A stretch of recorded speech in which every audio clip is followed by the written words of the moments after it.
Hi, this is Zhao Peng. I'm a doctoral student at Carolina Health Informatics program at UC Chapel Hill. I'm interested in learning about how people exchange information over dialogue, and therefore I have a lot of opportunities to interact with the textual data. In this section, I will briefly talk about three important tasks you'll be dealing with in text information extraction. They are part of speech tagging or post-tagging, name identity recognition or NER, and relation extraction. Before we dive into the details, what do we mean when we talk about the text information extraction? As we got a chunk of text, like the text on the Wikipedia page of the NIH, we got unstructured data, which are not organized in a predefined manner. The computer cannot recognize and interpret them. How can we extract interesting facts out of them? It's like many dots scattered randomly in this plane. When we use text mining techniques to digitalize the text, we're making the text more processable for the computer. We look at the text objects and how they are correlated with each other. So far, the unstructured data becomes more structured and makes more sense. As the information is gathered and relations become clearer, we can figure out some particular types of information that describes facts about NIH, like the number of employees, annual budget, sub-agencies. Over the course of this procedure, we're trying to extract the information objects that we are interested in and the relationships between those objects.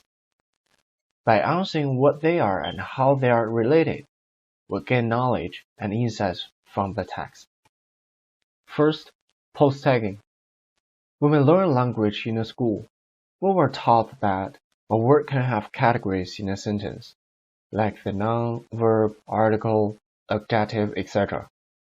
For example, in this sentence, we have dog and sausage as nouns, spicy as an adjective to modify the sausage, like as a verb to describe the relation between the dog and sausage, and the my to specify the dog and also to specify the situation of the like.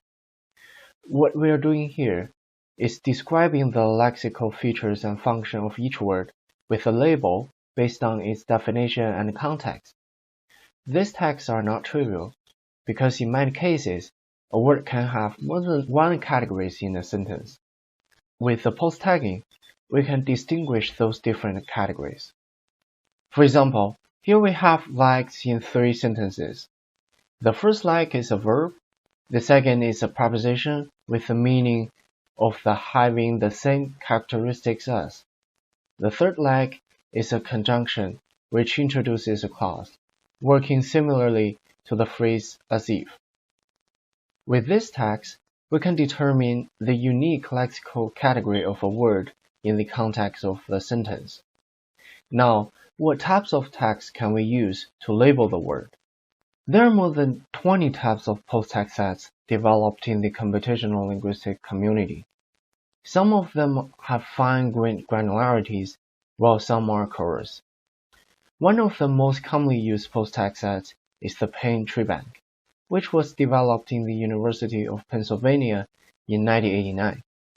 This tag set contains 36 post tags and 12 other tags like the punctuation and currency symbols. Another very popular one is the universal tag set developed in 2012. This tag set is less fine-grained, but more flexible and simpler to use if detailed distinctions are not required. For example, the adverb in paint tree bank are classified into 3 different types, whereas the universal set only has 1. You can also see the verb in the paint tree bank has 6 different types in terms of the tense and singular or non-singular, but the universal set only has 1. These tag sets try to identify the basic lexical categories of the words in a sentence at different levels of detail. The post-tagging can help us do many things. It can help us with syntactic chunking, that is, identifying the proper combination of words, such as the phrases. A phrase generally provides us with more detailed information than a single word. For example, in this sentence, we want to extract the noun phrases. Normally, a noun phrase consists of a determiner, which means article, the a, maybe an adjective, and ends with one or more than one nouns. We assign post-tags to each word and extract the noun phrases based on that pattern. Another use case can be sentiment analysis. Sentiment means the positive and negative emotion of a sentence. The emotion is largely determined by the adjectives and adverbs in a sentence. Look at two Yelp reviews on the right. One is positive with the words like good, reasonable, and attentive, while the other is negative with words like worst and misleading or fraudulent. Okay, now we have a basic sense of what post-tagging is and how it helps us in text mining. In addition to syntactic chunking and sentiment analysis, what else use cases you can think about of the post-tagging? And it's time to play with the code below. Tag the words and extract noun phrases.